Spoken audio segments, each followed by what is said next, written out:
Hi, I'm Stacy, National Executive Director, and today I want to talk to you about intentional follow-up when it comes to recruiting.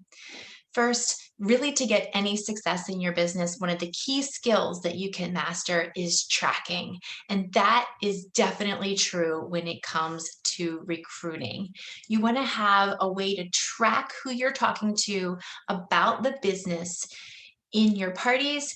And then if they don't end up signing, you want to move them to a follow-up tracker or follow-up list so that you can continue to follow up with them down the road when the time might be right for them. So you can use an Excel spreadsheet, you can use a notebook, you can use a piece of paper, you can use Google Calendar, it doesn't matter. Just have a place to track your recruit leads. So during the party, you're probably going to meet people, you're going to be informing, you're going to be inviting, you're going to have those inquisitions, those conversations. And at the end of the conversation, a great question to ask is, so on a scale of 1 to 10, 1 being, nope, not interested, 10 being, sign me up, where do you fall? And then depending on the number they give you, you can determine whether they are a hot lead, a warm lead, or a cold lead. So anybody that's a 10, they're not a lead anymore. They are your next recruits. You want to go ahead and just get them signed up. Now, if they answer a 7 to a 9, they're what we call a hot lead.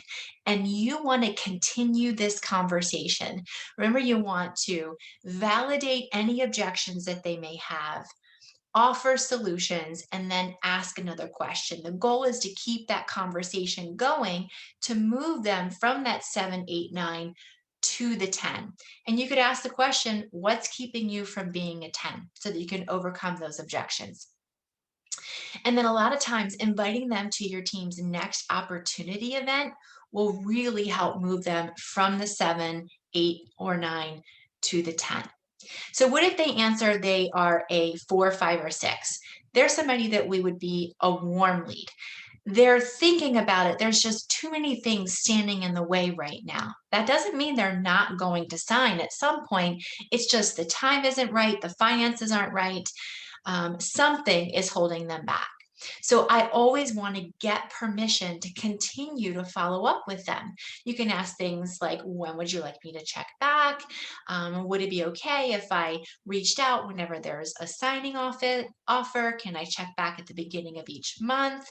Really just get that permission to keep the touching base door wide open. You can also ask if you can reach out to them whenever your team is having an opportunity event if they aren't happening on a regular basis. People's lives change, and they could be a 4 today and a 10 tomorrow, depending on what happens in their life. But you want to have them identified on your list so that when there's a reason to reach out, you know who your warm leads are. And then if they answer a 1, 2, or 3, they would still be recruit leads, but they are something that I would consider a cold lead. So they are typically people that I will reach out to when something really big and awesome is happening with Pampered Chef. Like there's a phenomenal signing bonus, or at least once a quarter, once every 6 months. Again, I like to get that permission to find out from them how often they would like to hear from me. They haven't said they're a 0. They haven't said a hard no, no, I'm not interested at all. There's just something that's really big that's keeping them from joining up with you right now. But the bottom line is make sure you have some way to track who your leads are and where they fall in the hot, warm, or cold.